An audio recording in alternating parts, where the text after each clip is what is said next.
as an engineer, I was doing all of the research, doing all of the learning that I could do, and really drinking from the fire hose, watching all the videos and everything. And that's really where Whiskey Noobs came from then, was I was absorbing all this content, and I thought, man, it'd be nice if somebody regurgitated it who has the perspective of a new guy. And I've only been into this for a couple years now, and I've only really been into this for not very long. So I've got all this information. Maybe I can break it down in a way that's a little bit more digestible to the noobs.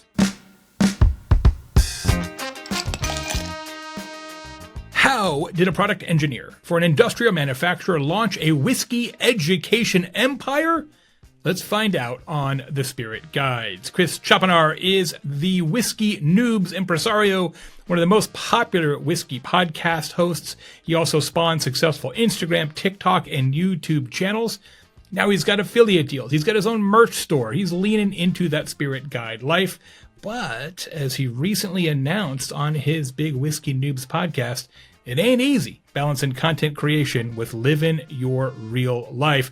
What's next for Chris? What's next for Whiskey Noobs? And how has his life changed since he started his whiskey education journey? We'll find out on this very episode of The Spirit Guides, the show about the entrepreneurial journeys of the world's top booze influencers. I am your host, Tequila J. Baer. Fans of this show are known as the Sippers, and all of you Sippers know that every show can always be found at thespiritguides.info, and the videos are at thespiritguides.video. Quick reminder that the show is sponsored by Love Scotch, the premier online shop for scotches, bourbons, whiskeys, tequila, and everything else. They've got an extensive collection from all around the world, curated for your convenience. It'll go right to your house. Check this out. No matter how many bottles you get from Love Scotch, shipping is always $19.95. So if you buy one bottle, it's $19.95. If you buy 10 bottles, it's also $19.95. So a good idea to stock up. Not applicable in like Hawaii, Alaska, or like New Zealand or whatever, obviously.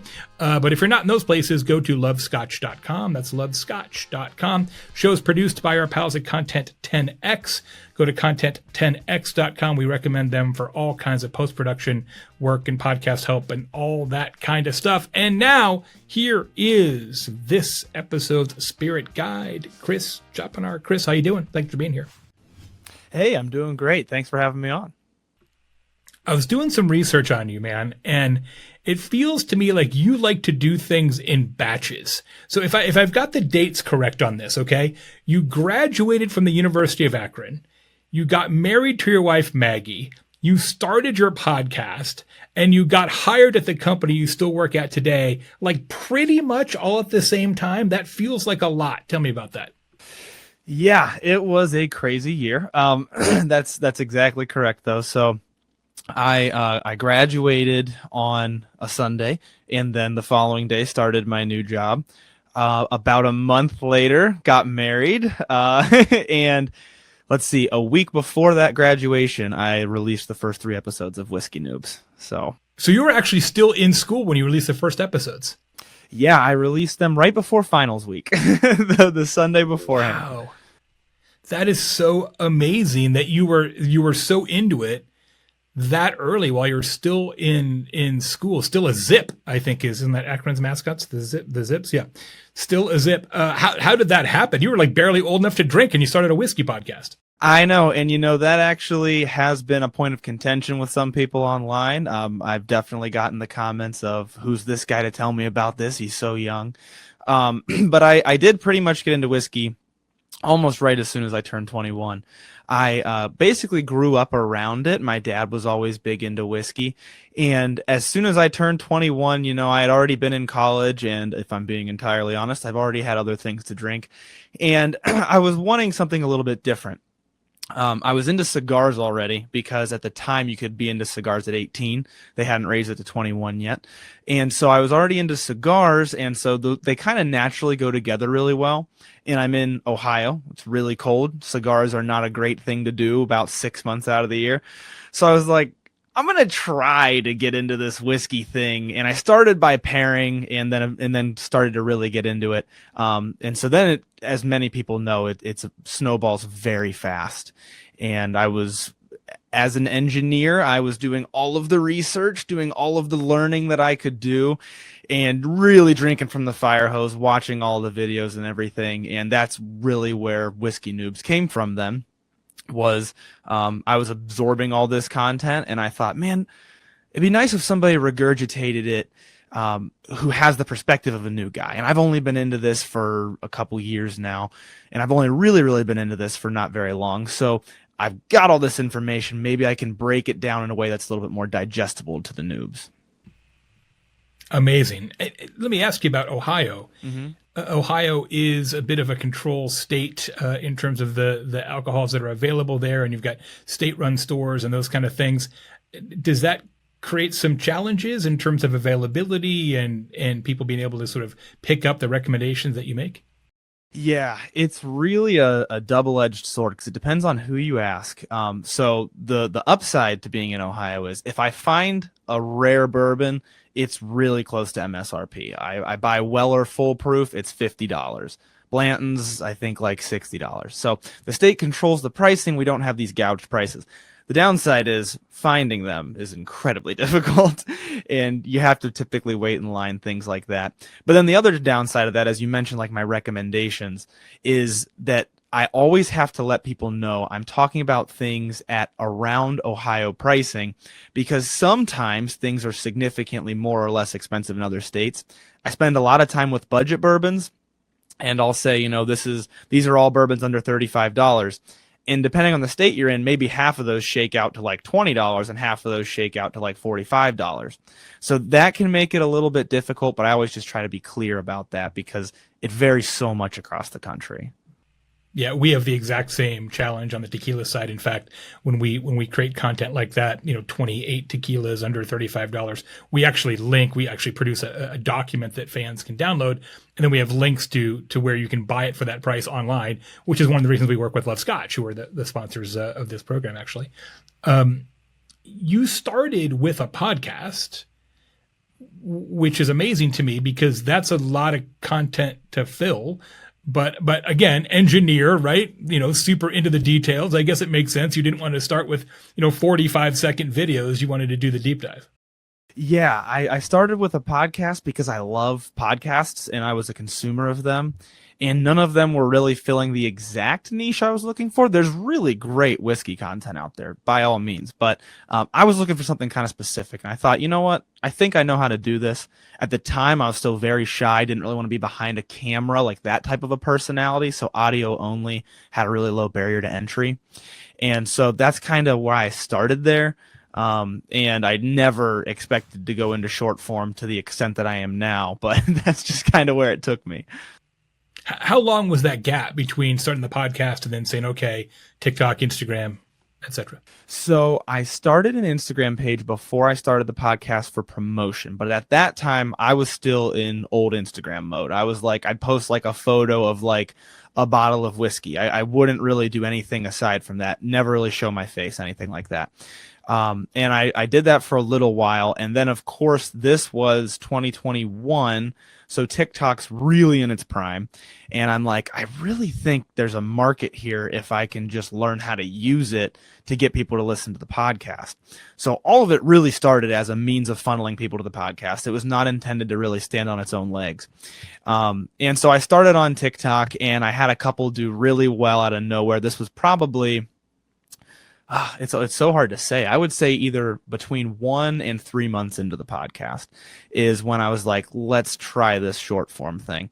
And I had a couple do really well, a few videos in, I would say. And that's when I really was like, okay, there's actually something here. So I'm going to start putting a little bit more effort into the TikToks. And with TikTok, I can just take that exact thing and post it over on Instagram. And at the time, my Instagram was way smaller than my TikTok, but you know how their algorithms change just about every day. And so that's really how I got started in the short form. But it was a really slow moving kind of snowball downhill because it was just like, maybe I can get some advertisement from here. And then as soon as it started doing well, I'm like, I have a lot to learn yet again. I have to learn a lot and do a lot of research on how to do this. Was it pretty quick then once you started to create all that content and was successful with it that you realized like, oh, brands are maybe interested in this and maybe this is something that's going to transcend just podcast promotion, but actually be a thing? I would say social media is really quick and really slow at the same time if you're trying to grow a following, because you'll have one video just go viral and your following will 10x overnight, 100x. And so that happened very quick. And I was like, oh, there's something here. I could try to do this. But then it's very slow because then you expect that to happen once a week and then it doesn't. And so I would say it took a while until the first brand reached out to me. I think I had to be 6 months to a year in, if I had to guess, until a brand reached out. And then whenever a brand reached out to me, I was like, oh, this is like I'm not just some guy. You get that imposter syndrome and you're like, they're not reaching out to me. I'm Chris. And then whenever that started happening, I was like, okay, up until this point, I'm thinking this is to push people to the podcast. At that point, I'm thinking maybe these can both kind of live in their own ecosystems and, obviously trade followers between the two and themes, but really maybe I should be working on this as if it's its own thing. Yeah, it's amazing. One of the things that you do in your content that I really love is you very much embrace questions from the audience. You really stick with that sort of noobs approach, no dumb questions, which I think is so on point. What question do you get asked the most? Easily some version of what is the best. It's either what's your desert island bourbon, what's your favorite. It's one of those. Which is the most impossible question to answer. Yes, absolutely. It's like give me more information, like budget, style, occasion, scenario, and maybe I can help get you to the best or favorite. But when people just say, "What's your favorite tequila?" I'm like, it's not a question I can really answer. It's not. You're absolutely right. You gotta narrow it down to a type and budget, things like that. And especially with that question, I'm always like, that might not be your favorite. Like I like a specific thing, and that's always difficult too. And that's such a smart point because as you try more and you try them blind and side by side and you kind of go down the rabbit hole, there's no question that your palate changes, right? And at some point you want something that's different just because you've had so many that are similar. And so I find that people who really get into this, they tend to gravitate towards things that are a little bit more unusual. They're bigger, bolder, or whatever it means in your category. And that is definitely not something that somebody who's newer to the category is probably going to like, right? So I find like from a flavor profile standpoint, over time, you tend to separate from your audience. And I always have to like snap myself back. So I'm like, oh, wait. They don't like the same things that I like, and that's okay. Absolutely. I've run into that fully. And you're totally right. I found myself giving reviews and saying, I got to give this bonus points because it's so unique. And some people disagreed with that. And so then I realized, okay, I really need to be specific about how I'm reviewing this. And so I spend a lot of time trying to be careful about my reviews and make sure I'm talking about which part is objective and which part is subjective. And if I'm giving it unique bonus points or craft bonus points, I got to make sure that I disclose that. And that's something that takes time to really get the hold of. I'm glad you mentioned reviews. Like, what kind of responsibility or obligation do you feel now, right? If you're going to review something and maybe you don't love it, right? You're like, it's just okay. Or maybe you hate it. Do you ever feel weirded out by that, knowing that, somebody put time into this and it's not for you, but somebody's job is to make this whiskey or bourbon and you're now going to tell your audience that it's maybe not worth their time and money. I know I certainly struggle with that, but it's part of the assignment too. Yes, and it's one of the hardest things to do, and especially in this short form culture, because nobody likes you're going to like this if. Everybody wants you're going to love this or you're going to hate this. That's what everybody wants to hear. And it's so hard to balance that. But recently, I really started feeling that obligation you mentioned because I realized the things that I'm saying are actually impacting what people are buying. I think my biggest one, I did or I guess I shouldn't say my biggest one, the first time this happened, I did a review of Redwood Empire's Pipe Dream. And for weeks, my comments are flooded with, I'm so glad I tried this because of you, thank you, blah, blah, blah. And then I'm also getting a couple that are like, I can't stand this, it's not my palate. And that's when I really realized, oh, people are trying the things I'm telling them to try. And for that reason, I feel a really strong obligation to be careful with how I review. There's two ways that it can go wrong, but I really feel the latter is the worst. So the first way it can go wrong is I can be too nice, and then people buy something and then they don't like it. And that stinks because people are following me for my opinion, and if they don't like it, then they just wasted their money. I think the latter could be worse because I've seen it, and this is the worst thing ever, this is terrible, over dramatizing how bad something is in order to get those clicks or those views. And the reason that can be worse is whiskey right now is largely a craft game, and you can put somebody out of business or you can really damage their numbers, especially if it's just because it's not your palate. And so I always try to be clear about if I think somebody will enjoy this, if I think this could be for somebody's palate. One episode of Whiskey Noobs, I really had a whiskey I couldn't stand. To me, it just tasted like chemicals. But I think it was because of my experiences. It was reminding me of biology class with dissecting the rats. And so I said, if this doesn't taste like that to you, and if you like this profile, it's delivering it, and it's got body, and it's actually not very harsh. It's just really well delivering a flavor that I don't like. And you just have to be clear about that. So it is something that I think people don't take seriously enough in this culture where anybody can get popular. I mean, I'm just anybody as well. And so I try to remind myself of that and be really careful about how I do my reviews.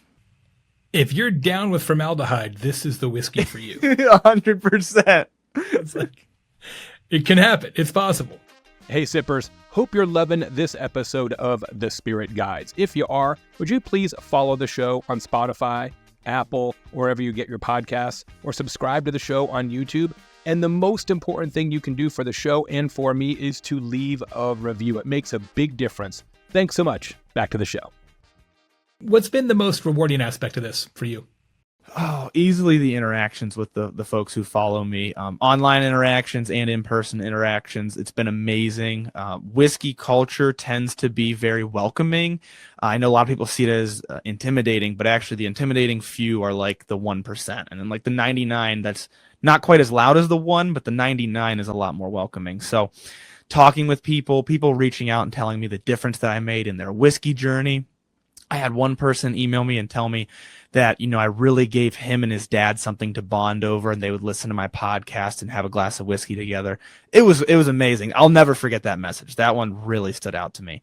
And that has been the most rewarding, is meeting the community, and it's been great, and everybody's been great.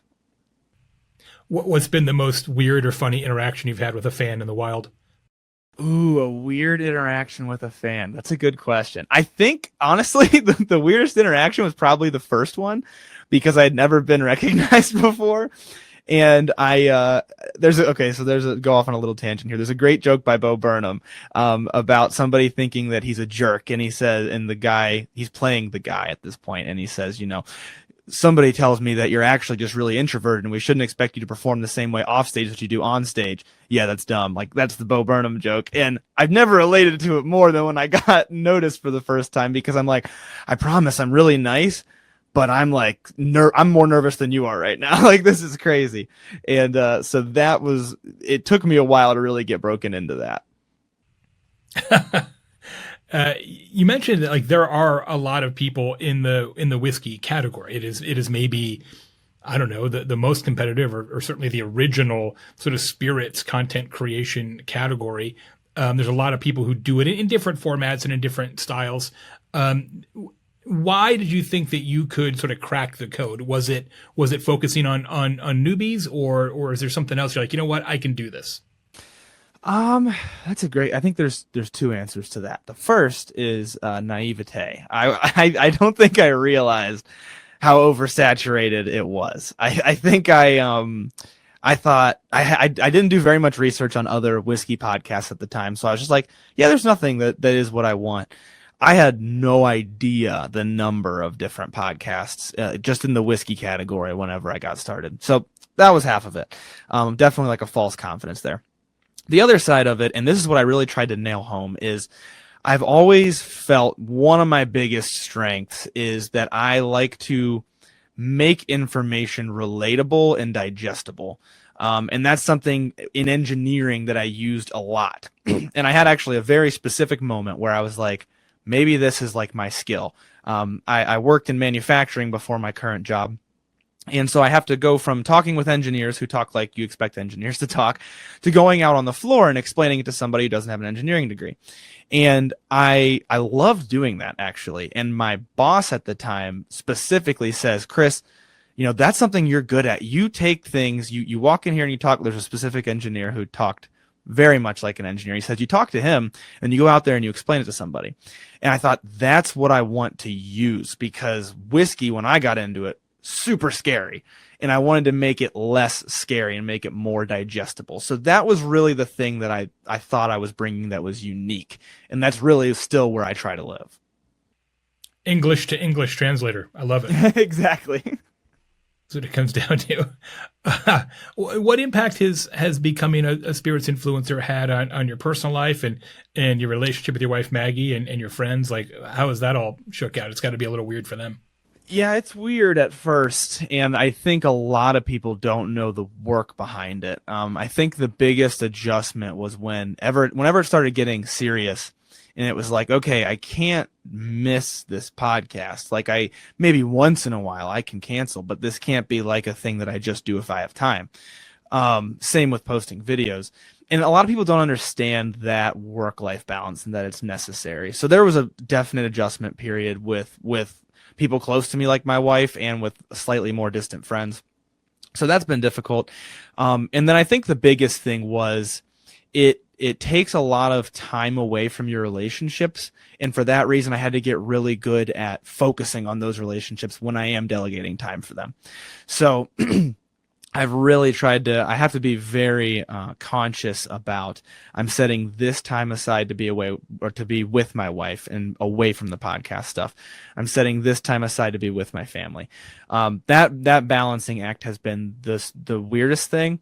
And then I think the last thing that's been really strange, and this is still a little bit newer, is people being near me when and if I get recognized, because I come from an area that doesn't have a lot of that. Like, I'm not from New York or Hollywood or anything like that. I'm from a relatively small area below Akron, a little bit south of Cleveland. So I'm not in the big city. People aren't used to that. And I went to Kentucky with my wife, who is now my cameraman on trips like that. And I got recognized by somebody who was a fantastic person, was very excited and very, very loud and that sort of a thing. And my wife is a very shy person. So that was the first time where it was like, oh yeah, I have to introduce those around me to this as well if this happens, because they didn't sign up for that. They didn't sign up to be recognized in public. So that was a big adjustment for sure. No doubt. Well, and you're still, working, right? I mean, so it's going great. You got brand deals and it's all coming together, but you're still like doing a job. So I presume the podcast and the TikTok and Instagram is mostly a nights and weekends extravaganza. Yeah.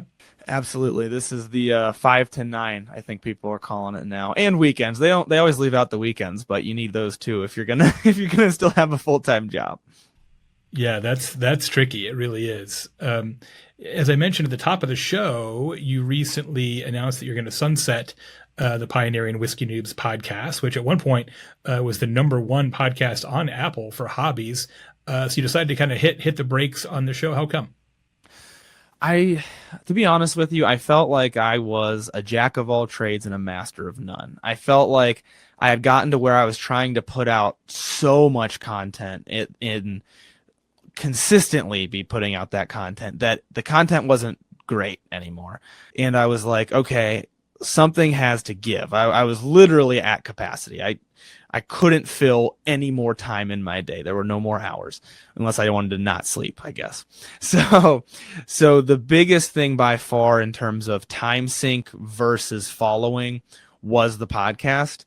And that's really sad because, podcast followers, as I'm sure you're aware, are very loyal and really care about your brand. And so it was a really difficult decision that I put off for a long time until I quite literally, like I said, I didn't have any more time. So I decided, we're going to hit pause on the podcast until such a time that I have a little bit more free time. And part of that has been delegating things and not having to do it all on my own anymore. But I definitely, I will just say, I definitely want to bring it back. So it's not a decision that I took lightly by any means. Yeah, and it's not gone. It's just on pause. And if you bring it back, the community will re-rally around you. I have no doubt about that. Maybe the free time creation is quitting the day job. Like, you don't need to be an engineer, man. You can just talk about whiskey. Hey, that wouldn't be too bad of a day job. Exactly. Speaking of which, how do they feel about Whiskey Noobs at the office? Are they like, what is the deal with this guy? Very accepting, very surprising. I think it's one of those that as soon as you tell people, it's so much bigger in your head than it actually is, in terms of how much people are going to judge you for it. So that was a recent thing where I went in and I was like, at first you don't want to tell anybody because you have 10 people listening to you once a week and you're like, please don't be one of those 10 people. This is embarrassing. And then whenever it was big enough, then it's like, when do I tell people? Is it too late now? It's kind of like when you forget somebody's name and you're like, has it been too long that I can't ask them their name anymore? So I was really scared, but it's been great. They were very accepting of it. There's actually quite a few people at my company that do their own little thing on nights and weekends, and it's pretty normal. So, which I didn't know until I said that, and then they're like, my boss was like, "Oh yeah, he does this and he does that," and I was like, "No way." And so that's cool. And then I was glad I did because the very next day I went in, I had my yearly review with my boss, told him about it. And he was like, yeah, that's great. And then the very next day, an engineer that I work with was like, hey, so I was scrolling on YouTube yesterday. And I was like, really glad that I told my boss and that it came from me and not from somebody else. So that part. Just in time. Just in time. Meant to be. Oh, yeah, that was perfect. Yeah, it was meant to be. It really was. You mentioned earlier, Chris, that a lot of the brands in the whiskey bourbon community are pretty craft, pretty small. And so because of that, I presume, correct me if I'm wrong, that many of those brands don't have a ton of experience working with content creators and influencers, et cetera. So have you seen them get more savvy or easier to work with somebody like you, or are they kind of all over the board? I think all over the board is the best way to put it. Some are better than others, and some they don't really know what they want, and that can be a good thing because they can just kind of let you have creative freedom. That can be a bad thing because it can be like, well, we don't really know what we want, but we know you need to say A, B, C, D, E, and F, and it's like, you want that in 30 seconds? So it's kind of all over the board. Any new projects or collaborations you're excited about? I know you've got a new podcast that you're working on sometimes. Yeah. So I do have a new podcast that is significantly less of a time sink for me because I don't have to do any of the editing. So I'm just a co-host on that one. And we do pairings with cigars, and that has been a really fun venture. My business partner, Adam, he's Dreamer Cigars on all the social medias. We've been building this podcast, and then you can also get all the cigars in a subscription pack and smoke them right alongside us. We'll send them out before the episodes come out. And that has been a ton of fun. That is really like it made me appreciate cigars again because I was actually sitting down and focusing on them. And it also was a little bit more relaxing because I wasn't thinking about the editing and all those sorts of things. So that was really nice. That would be my biggest venture right now. Various partnerships, some of which I'm probably not able to talk about at the moment. But I think the biggest thing is the new pairing kind of route that I'm going, which has been a lot of fun to explore because I'm not so much a noob in whiskey anymore. So I like learning about new things and trying to kind of see where I can put that energy. Spoken like a lifelong learner, that's for sure. Show's called Perfect Pairings. Look in the show notes, sippers. We'll link it up. I love that idea of people being able to get the cigars and then smoke them during the episode as you guys enjoy them. That's so immersive and really exciting for the fans. I'm sure that's a really good idea. Yeah, thanks. I think it's a lot of fun, and I think it makes it a lot more interactive and a lot more fun in that way. What's your process like now for videos? Are you shooting them in advance because of your day job, or are you sort of like, hey, I should make a video today, and what should I make it about, and kind of off the cuff? It's pretty regimented. Every week I come up with different scripts, which aren't like word for word scripts, but it's like bullet points of what the idea is going to be. I'll typically start with a brainstorm, idea, and then I'll say, okay, these ones are good. Let's make up bullet points that actually go with them so that when I get behind the camera, I know what to say. And then I record all of them pretty far in advance because I still do all my own editing and everything. So I usually record about a week in advance. I'll try to build up some videos and then edit those out and post those. So usually one day per week of recording, and then I edit the day of and then post. Yeah, that's a lot to do after you get home, for sure. That it is. Man, he is working hard to be a spirit guide, friends. All right, Chris, last question for you. If you could sip some whiskey with anybody in the world, who would it be and why? Oh man, what a good question. I've never considered that. So I feel like I don't have your typical like idols or like somebody that I look up to that I'm like, it's got to be that person. So I feel like it's got to be somebody really interesting. I don't know if he sips whiskey, but I am a fan of stand-up comedy. I think I know Shane Gillis does not sip whiskey, but maybe him or maybe Theo Vaughn. Those are two interesting fellows, and so I would be interested in hearing what they have to say. I love it. Great answers. And I think even if they don't sip whiskey now, like if they're with you, you could convince them, like you could educate them. That's part of your job, man. That's how it works. That's true. I like to think I could make them like it. I could show them how to. Yeah. Do you have any celebrity followers that are asking you for advice in their DMs? Ooh, I don't think I have any major celebrities. I definitely have some original blue check marks following me. I say original because it was before you just had to pay for it. And when that first happened, I was like, what? But yeah, not necessarily asking me for advice. I've had some just hit me up and be like, hey, what's up? Love your stuff. And I'll go back and forth and talk with them. But nobody crazy quite yet. Chris, thank you so much for being on the show. I love the work that you're doing. Keep it up. Your journey's super fascinating to watch. Excited about the new show too. Of course. Thank you for having me on. This has been great. Sippers, that was Chris Chapanar. He is Whiskey Noobs. You can find him on Instagram. You can find him on TikTok. You can find him on YouTube. You can find the new podcast, Perfect Pairings. Go to thespiritguides.info or thespiritguides.video for links and show notes. Shout out to our friends at lovescotch.com for their support. Check out their extraordinary curated collection. They'll ship it right to your door. Show's produced by Content 10X. Go to content10x.com. They can take some of that editing burden off you. If you're interested, I am Tequila J. Baer. And friends, you can make mine a double sippers. We'll see you next time on The Spirit Guides.